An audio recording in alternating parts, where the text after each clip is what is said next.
Hey, critics, and welcome back to the Critic Chronicles YouTube channel where you get commentary reviews and tabloid news. I'm your host, Patricia Hartley. Be sure to like this video, subscribe to this channel, and hit that notification bell so you never miss an upload. It's Wednesday, February the 4th, 2026. Hey, critics, it's time to chronicle. You know what today is. We're going to be doing a critical review of today with Jenna and Sheinelle. We're going to be reviewing their February 4th episode. Now, of course, I can't even get this thing started without talking about they fit check first. Sheinelle walked out in a long denim dress with a jean belt. It looked like it matched actually the dress exactly. Of course, it was buttons straight up and down the dress, complimenting, I feel like, just that middle seam. She also wore some open-toed strappy pumps. I was a little surprised by that. I don't think I was expecting her to have on strappy pumps. I think just because it is wintertime, I was all up under him like it's cold wintertime. Sorry. Strappy pumps. I was actually thinking that she was gonna wear something like some boots, maybe like a cute wedge boot or maybe like a cowboy boot. What really would have been cute is like an open toe boot, with like a skinny heel, the ones like the dancer girls wear, like Aaliyah Janelle, like one of them, and since it's not country, but jeans always kind of gives like a country aesthetic. I would make sure that the boots even had like a little fringe, like something real cute, like toss it up, toss it up. Okay, something real cute. Now, for some reason, I don't. Side note, y'all, I seen butterflies all day today, and I believe Chanel had like a butterfly ring. I had a colleague today that had these very pretty standout butterfly earrings. I saw this cute butterfly tattoo today.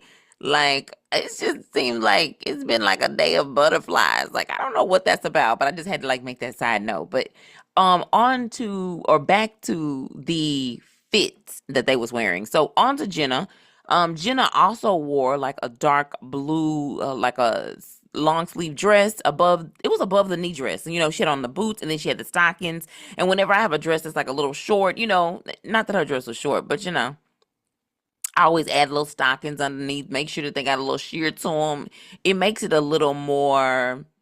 I don't know. Yes, it makes it classier because you don't want to have like a naked leg with like a short dress, especially if you're, going to something that's classy, right? Add some tights to it, add some stockings to it that got some sheer, and it just kind of makes it a little bit classier. So that's it. Jenna's boots were nude with it, or like a beige color. I don't know which one it was, y'all. It was a little past the calf. Jenna, if you would have done like a over the knee boot though, girl, that would have set it off. That ain't like professional, but it's sexy. Sometimes you gotta give sexy, girl. Just give sexy. The ladies led though with their hearts this morning. It was an emotional day for the ladies. The search for Savannah Guthrie's kidnapped mom continues, and Savannah and the family is still hoping for a safe return. TMZ also is keeping up with this story, reporting that there has been another twist in the abduction of Nancy Guthrie, and there is a ransom note which was sent actually to TMZ and then forwarded to the Pima County Sheriff's Office. The note reportedly wanted a substantial amount of Bitcoin money in the millions, says TMZ, and they have verified that the Bitcoin address is real. The note was sure to remind the readers that they were in Nancy's home by identifying items that was damaged in the house. So, the letter just wanted everybody to know that, hey, we are the folks. We are who we say we are. We've been to the home, all of the things. The ladies, of course, on the show, they put up the call to action again. So if anybody wants to join them in that, you can also join them in prayer if you go to jennaandsheinelle.com for more information. And forgive me if the prayer time has passed by the time this is uploaded. However, more information just regarding the show overall can be found at jennaandsheinelle.com. Today is also the birthday of Uche, Sheinelle's late husband, and she honored nurses who cared for her and her husband during his treatment and celebrated basically caretakers. So it wasn't just nurses, right? those who was basically there with them during their time in the hospice care. She, of course, shared how she was getting through this challenging time and how she was continuing to basically hold two things at once, except it looked a little bit different this morning because she was holding space in her heart for her friend, Miss Guthrie, and then, of course, her, because her husband's birthday is today. And she said a lot of things and shared kind of like a heartwarming story about kind of like a God wink. So let's take a listen. So the other day, Jen and I were getting ready to do a show, and I think, was it Talia, our senior producer, executive producer, she said, hey, Blessing, the artist that sings our opening song, and also, obviously, you guys know, he actually sang a song called Brighter Days that Jenna sent to me while Uche was sick, and I was pretty down. And so it's kind of special that Blessing sings our opening song. It's like, to me, it's like a God wink, right? Well, they were like, oh, he's going to come and perform for us on February 4th. And I said, is there a significance to that day? And she said, oh, is that day not going to work? Maybe we could pick another day. And I said, no, that's Uche's birthday. Yeah. And Jen and I both went, I had chills everywhere. and then we had to start the show. Yeah. So we just kind of, but it was like, whoa. You know that Uche would. And so that was really nice for, I think, Sheinelle to just kind of share that story, that theme song that they have by the performer or the Grammy-nominated artist, Blessing, is actually somebody who was a person who sang a song that really touched Sheinelle's heart, and she shared the song with Uche while he was in hospice. And then he would also go on to be the person to serve as the individual who would sing their theme song. Not only that, for him to come on to sing it live, for it to also be on Uche's birthday. So it just kind of was a very special meaning to them, and for them to get the chills. You know how something happens and you just kind of get the chills? Yeah. Just like, I don't know, something about seeing all these butterflies today, right? It was quite a very long day, but I'm so excited to just kind of get into this makes me happy, y'all. Like, doing this really does, like, it's like a stress reliever for me. Believe it or not, like, it really is. And now moving back to the show. The ladies watched a clip of Carol Burnett on this week's Good Hang with Amy Poehler. I wonder if they got some kind of, like, connection or maybe a partnership with the podcast or something, because this is not the first time that they brought something on from the Amy Poehler's podcast. Moving on, when basically Carol Burnett was asked, what is the best part of being in your 90s? She said, not being 105. And while she's not a kid anymore, she says inside she feels 11. And she also reminisced on some things and what she did when she was 11 growing up. And this brought, of course, to the table the conversation to discuss Jenna and Sheinelle's favorite age growing up. And Sheinelle said it was like the first or second grade. And for Jenna, it was like, I think it was the first through like the fifth or sixth grade. And they stayed in somewhere in like Texas. And she really enjoyed that time and was able to, just kind of do simple things like just look out the window. Sometimes it's those simple things that you get to do. But, I think sometimes pulling as adults, pulling things from childhood that really like made us happy, that really, made us grow, that really, brought excitement to our life. I don't know why I said made us grow, but like it really excited us. We really wanted to do it. Ain't nothing wrong with like revisiting some of that stuff, so take it back a little bit. Ain't no telling what can happen, what can spark from that.